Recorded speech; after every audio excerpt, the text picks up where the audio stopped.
আরেকটা প্রজাতি বের হবে, এর নাম ইয়াজুজ আর মাজুজ। নাম শুনেছেন? এই যে এই সূরার মধ্যেই আছে, এই সূরা কাহাফের কথা বললাম না, সূরা কাহাফের পিছনের দিকে আছে ইন্না ইয়াজুজ ওয়া মাজুজ মুফসিদুনা ফিল আরদ।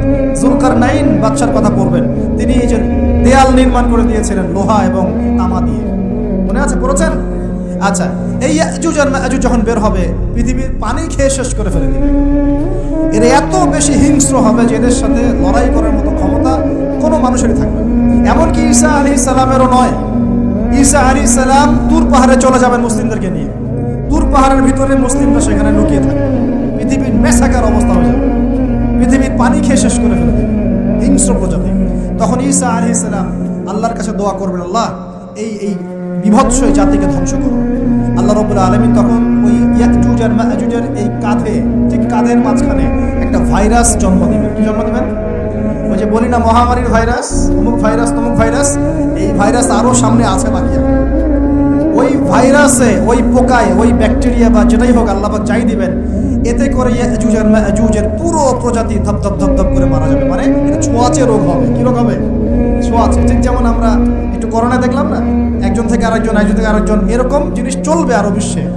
আর এখনকার নতুন রিসার্চ হচ্ছে ওই সাইবেরিয়া অঞ্চলের যে বরফগুলো আছে না, ওর নিচে এই 1 লাখ বছর, 1.5 লাখ বছর, 2 লাখ বছর আগের ভাইরাসগুলো নতুন করে জায়গা শুরু করেছে। হ্যাঁ, এগুলো বিজ্ঞানীরা বলছেন যে এগুলো আবার কোন দিন জানি পৃথিবীতে আত্মপ্রকাশ করা শুরু করে। সবকিছুই ঘটবে, বিশ্বটার খুব রহস্য আছে, বিশ্বটার অনেক রহস্য আছে। আল্লাহ পাক এগুলো খেলার ছলে সৃষ্টি করেন নাই, পরীক্ষা।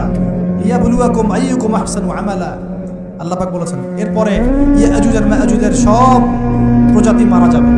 নবীজি বলছেন জমিনে কোনো জায়গায় ফাঁকা থাকবে না, সমস্ত জায়গাতেই ওদের দেহ পড়বে। আল্লাহু আকবার।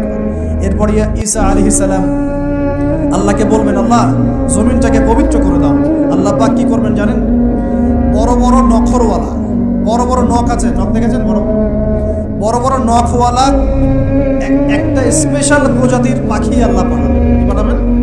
পাখি। এটা কোন পাখি, কি নাম আমরা জানি না, মহাবিশ্বের কোন জায়গা থেকে আসবে তাও জানি না, পৃথিবীতে আসে কিনা তাও জানি না, আল্লাহ পাঠাবেন। আবাবিল, তয়রন আবাবিল যখন আল্লাহ পাখি পাঠিয়েছিলেন না, আরসালা আলাইহিম তয়রন আবাবিল, আসলে ওই পাখির নাম কিন্তু আবাবিল না, আবাবিল মানে হচ্ছে ঝাঁকে ঝাঁকে। ওই পাখি কি আর দেখা গেছে? ওই রকম করে পাথরকে নিক্ষেপ করেছে? আর ঠিক এরকম করে এই এক শ্রেণীর পাখি আল্লাহ পাঠাবেন যাদের নখগুলো খুব বড় বড় হবে, বিশাল বিশাল নখ। এই নখগুলো দিয়ে তারা দেহগুলোকে উঠাবে, উঠিয়ে নিয়ে কোথায় যে ফেলে দেবে আল্লাহ ভালো জানে। সুবহানাল্লাহ, আল্লাহু আকবার। আল্লাহ পাক বিশ্বে কত কি বাকি রেখেছেন। এরপরে আল্লাহ পাক কি করবেন জানেন? আল্লাহ পাক বৃষ্টি বর্ষণ, এত বেশি বৃষ্টি হবে, এত বৃষ্টি হবে, জমিন ধুয়ে পরিষ্কার হয়ে যাবে। হাদিসে আসছে জমিন চকচক করবে, জমিটা পরিষ্কার হয়ে চকচক করতে থাকবে। এরপরে কারণ ওই ভাইরাস তো ধুইতে হবে না, ভাইরাসকে ধুয়ে সাফ করতে হবে। তারপরে ঈসা আলাইহিস সালামের সময়ে বলা হচ্ছে, তার সময়ে একটা ডালিম, ডালিম দেখেছেন কিনা? আনার ডালিম, এই ডালিমের যে খোসা হয় না, এই ডালিমের খোসার নিচে একটা পুরো পরিবার আশ্রয় নিতে পারবে। কি বুঝলেন? এত বড় বড় ফল হবে, এত বরকত হবে জমিনে। কখন বরকত হয়? যখন একটা জনপদের অধিবাসীরা আল্লাহর সামনে আত্মসমর্পণ করে, তখন আল্লাহ বরকত দেন। আমরা কি আত্মসমর্পণ করছি? এই জন্যই তো অর্থনৈতিক মন্দা চলছে। এমনি নাকি সুদ খাচ্ছেন, দিব্যি ঘুষ খাচ্ছেন, দুর্নীতি করছেন, জেনা করছেন, মানুষের সম্পদ আত্মসাৎ করছেন, বাপে কম দিচ্ছেন, আবার নামাজও পড়ছেন, মাশাআল্লাহ। বরকত কোত্থেকে আসবে? বরকত কখন আসে? যখন একটা কওম আল্লাহর সামনে সম্পূর্ণ আত্মসমর্পণ। একটা ডালিম হবে, এটা রূপকথা নয়, এগুলা গাল গল্প বলছি না। এই প্রতিটা কথা আল্লাহ পাকের ওহী থেকে আসছে, এর একটা কথা মিথ্যা হবে না ইনশাআল্লাহ তাআলা। বিশ্ববাসীরা দেখবে একটা ডালিমের নিচে একটা পরিবার আশ্রয় নিতে পারবে। এত স্পেসিফিকলি বলা হয়েছে হাদিসগুলোতে। নবী সাল্লাল্লাহু আলাইহি ওয়াসাল্লাম বলেছেন যে 10 জন ঘোড়সওয়ার, কয়জন ঘোড়সওয়ার? 10 জন ঘোড়সওয়ার বের হবে ইমাম মাহদীর সময়, যারা খোঁজ নিতে যাবে যে দেখি দাজ্জাল বের হয়েছে কিনা। ঘোড়ায় করে খোঁজ নিতে যাবে, দেখি দাজ্জাল বের হয়েছে কিনা। ওই 10, নবীজি বলছেন আমি ওই 10 জনের নামও জানি, ওদের বাবার নামও জানি। এত স্পেসিফিক জ্ঞান দেওয়া হয়েছে আল্লাহর পক্ষ থেকে নবী সাল্লাল্লাহু আলাইহি ওয়াসাল্লাম। তার হাদিস থেকে বলছি, ডালিমের নিচে পরিবার আশ্রয় নিতে পারে। তো অনেকে হয়তো হাসবে, কি বলে উল্টা উল্টা করে, তাই না? নাস্তিকরা মনে করতে পারে যে হাসবে, আরে হাহারি এক দিয়ে রেখে দেবে। এখন মানুষ ফেসবুকের মতো চিন্তা করে, ফেসবুকের মতো হাসে, ফেসবুকের মতো কাঁদে, মানুষ এখন রোবটিক হয়ে গেছে, ঠিক আছে? আচ্ছা, তো এরপর কি? এরপরে বরকতের এই সময়টা শেষ হয়ে যাবে কখন? যখন মানুষ আবার সেই জেনা, পাপ, শিরিক, কুফর এগুলোতে লিপ্ত হবে। আল্লাহ রাসূল বলছেন এমন একটা মানুষও বাকি থাকবে না, একটা মানুষও না যে খালি লা ইলাহা ইল্লাল্লাহ কালিমাটা পড়তে জানে, এমন একটা মানুষও বাকি থাকবে না। বলেন নাউজুবিল্লাহ।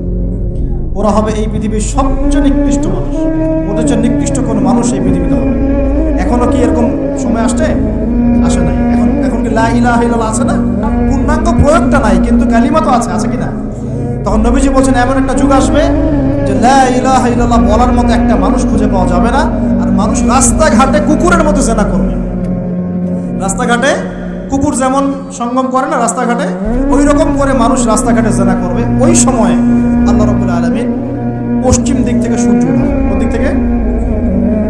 সূর্য সত্যি সত্যি পশ্চিম দিকে উঠবে। পৃথিবী একদিকে ঘুরছে না এখন, কে জানে আল্লাহ পাক পৃথিবীর ঘূর্ণন থামিয়ে উল্টা দিকে ঘোরাতে পারেন না? অবশ্যই পারেন। আল্লাহ পাকের জন্য এটা খালি বলা কোন ফায়াকুন, হয়ে যাবে। পুরো বিশ্বের বড় বড় ডিপার্টমেন্টগুলো কারা নিয়ন্ত্রণ করছে? আমরা নিয়ন্ত্রণ করছি?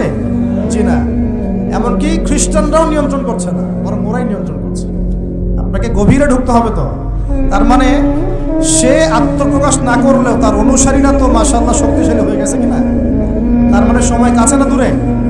আচ্ছা, এটা বোঝার জন্য কি ভবিষ্যৎবাণী করা লাগে, গণক হওয়া লাগে, জ্যোতিষী হওয়া লাগে? এটা বোঝার জন্য কোরআন সুন্নাহর সাথে শেষ জামানা স্টাডি করলেই হয়। Economics, world affairs, history study করলেই বুঝতে পারেন, হৃদয়ের চোখ খুলে যাবে ইনশাআল্লাহ। আল্লাহ পাক বোঝার তৌফিক দান করুন। এখন সে বের হয়ে বিশ্বটাকে শাসন করবে ঠিক, কিন্তু তার সাথে লড়াই করার ক্ষমতা ওই সময় মুসলিমদের থাকবে না। তখন আল্লাহ পাক পাঠাবেন ওই যে সত্যিকারের মাসিহ ঈসা আলাইহিস সালাম, তাকে পাঠাবেন। তিনি নামবেন সিরিয়ায়। কোন দেশে? সিরিয়ার দামেস্কে তিনি নামবেন। দুজন ফেরেশতার কাঁধে ভর দিয়ে, তখন তার চুলগুলো দিয়ে টপ টপ করে মুক্তার মতো পানি ঝরতে থাকবে, এমনটা হাদিসে বলা হয়েছে। সুবহানাল্লাহ। এত এত স্পেসিফিকলি হাদিসে বলা হয়েছে এটা হবে, এইটা হবে, ওইটা হবে, একদম স্পেসিফিকলি। তারপরে ঈসা আলাইহিস সালাম তিনি যখন ওই মুসলিমদেরকে পেয়ে যাবেন, তাকে ইমামতি করতে বলা হবে। ঈসা আলাইহিস সালাম বলবেন না, আমি ইমামতি করতে পারবো। ইমামতি এই উম্মতের জন্যই করা হয়েছে। আমাদের ইমাম ইমামতি করবেন, তিনি পিছনে মুক্তাদি হবেন। একজন নবী মুক্তাদি হবেন, আর ইমাম ইমামতি করবেন। চিন্তা করতে পারেন? এরপর নামাজ শেষ হওয়ার পরে বলবেন তিনি দরজা খুলে দাও, দরজা খুলে দাও। এটার ব্যাখ্যা আমার কাছে মনে হয় হয়তোবা তখন অবরোধ থাকবে, অবরোধটাকে তিনি ভেঙে দিতে বলবেন হয়তোবা, আল্লাহ ভালো জানেন। দরজা খুলে দাও এর ব্যাখ্যা কি হতে পারে? কিসের দরজা খুলে দাও? কিসের বাঁধন খুলে দাও? নিশ্চয় একটা বাঁধনে মুসলিমদেরকে বেঁধে ফেলা হবে। তিনি ওটার বিরুদ্ধে মুসলিমদেরকে ঝাঁপিয়ে পড়তে বলবেন। তখন দাজ্জালের সাথে তার দেখা হবে। কোন দাজ্জাল? সত্যিকারের দাজ্জালের সাথে ঈসা আলাইহিস সালামের দেখা হবে। এবং ঈসা আলাইহিস সালামকে দেখা মাত্রই দাজ্জাল গলতে শুরু করবে। কি করবে? গলতে শুরু। লবণ যেমন গলে যায় না তাপ দিলে, এমন করে গলতে শুরু করবে। এবং ঈসা আলাইহিস সালামের নিঃশ্বাসে আল্লাহ পাক একটা অন্যরকম ক্ষমতা দিবেন। ঈসা আলাইহিস সালামের নিঃশ্বাস যতদূর পর্যন্ত যাবে দাজ্জাল পালাতে থাকবে। তার নিঃশ্বাস গিয়ে দাজ্জালের গায়ে লাগা পড়ে, দাজ্জাল ওইখানেই মারা যাবে। আল্লাহ পাক এই শুধু তাকে নয়, তার সমস্ত অনুসারীদেরকে আল্লাহ পাক সেখানে মেরে ফেলবে মুসলিমদের হাতে। কার হাতে? মুসলিমদের হাতে। এটা জায়গাটা মেনশন করা আছে, বাবেলুত নামক জায়গা। কোন জায়গা? বাবেলুত। যান গুগল সার্চ করে দেখেন বাবেলুত কোন জায়গায় আছে। আমি বলে দিব না, দেখেন কোন জায়গায় আছে, কারা ওটা নিয়ন্ত্রণ করছে দেখেন। ওইখানে দাজ্জাল মারা যাবে। মানে সত্যিকারের মাসিহের হাতে মিথ্যা মাসিহ মারা যাবে, ঠিক আছে? এবং তার অনুসারীদের পতন হবে। এরপরে ঈসা আলাইহিস সালাম এই ক্ষমতাটা দখল করবেন এবং সারা বিশ্বে তিনি শান্তি শৃঙ্খলা কায়েম করবেন। একজন ন্যায়পরায়ণ শাসক হবেন ইনশাআল্লাহ। এবং তিনি নতুন কোনো শরীয়ত নিয়ে আসবেন না, উম্মতে মুহাম্মাদের শরীয়ত কায়েম থাকবে ইনশাআল্লাহ। এরপরে 40 বছর তিনি রাজত্ব করবেন। কত বছর? 40 বছর। এবং তার বিবাহ শাদীও হবে এবং তার ইন্তেকালও হবে। তাকে দাফন করা হবে নবী মুহাম্মদ সাল্লাল্লাহু আলাইহি ওয়াসাল্লামের ঠিক পাশেই। আল্লাহু আকবার। ঠিক তার পাশেই দাফন করা হবে। এরপরে মানুষ আবারও খারাপ হওয়া শুরু করবে। কেমন খারাপ হবে? ও আচ্ছা, মাঝখানে একটা কথা বলতে ভুলে গেছি। ব্যাস, আমি কয়েকদিন আগে রিপোর্ট দেখেছি, পৃথিবীর নিচে কিন্তু আগুনের স্তর আছে। আচ্ছা, জানেন তো পৃথিবীর নিচে আগ্নেয়গিরিগুলো আছে। পৃথিবীর ভিতরেও একটা ঘূর্ণন হয়, সেই ঘূর্ণনের দিক পরিবর্তন হচ্ছে দিন দিন, এমনটা রিপোর্ট এসেছে। দেখেন, আপনি ইন্টারনেট ঘাটাঘাটি করেন। আর অনেকে রিপোর্ট করছে যে পৃথিবী আগে যে গতিতে ঘুরতো, এখন পৃথিবীর ঘূর্ণন গতি একটু বেড়ে গেছে। দেখেন রিপোর্ট, ঘূর্ণন গতি বেড়ে যাওয়ার মানে হচ্ছে টাইম দ্রুত পাস করবে। আর শেষ জামানার হাদিস এটাও আছে, সময় দ্রুত পাস করবে, আছে না? এটা হাদিস আসছে। তো প্রিয় ভাইরা, এই সময় মানুষ খারাপ হওয়া শুরু করার পরে এমন খারাপ হবে, আল্লাহর নাম নেওয়ার মতো কোনো মানুষ থাকবে না, আল্লাহ আল্লাহ বলার মতো কোনো মানুষ থাকবে না। তখন পশ্চিম দিক থেকে সূর্য উঠবে। কিভাবে কিয়ামত হবে? নবীজি বলছেন, একজন ব্যক্তি পানি খাওয়ার জন্য পাত্রটাকে মুখের সামনে নিবে, পানি গিলতে পারবে না, কিয়ামত হবে। ইযা ওয়াকাআতিল ওয়াকিআ লাইসা লিওয়াকাআতিহা কাযিবা আল কারিআতু মাল কারিআ ওয়া মা আদরাকা মাল কারিআ, আছে না? আম্মা ইয়াতাসাআলুন আনিন নাবাইল আযীম।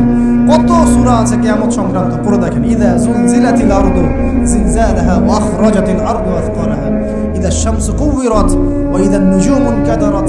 এই সূরাগুলো পড়ে দেখেন। আম্মা পারার শেষ পারাটা, যেটা 30তম পারা, এর সূরাগুলো পড়ে দেখেন। কিয়ামত চোখে দেখতে পারবেন ইনশাআল্লাহ।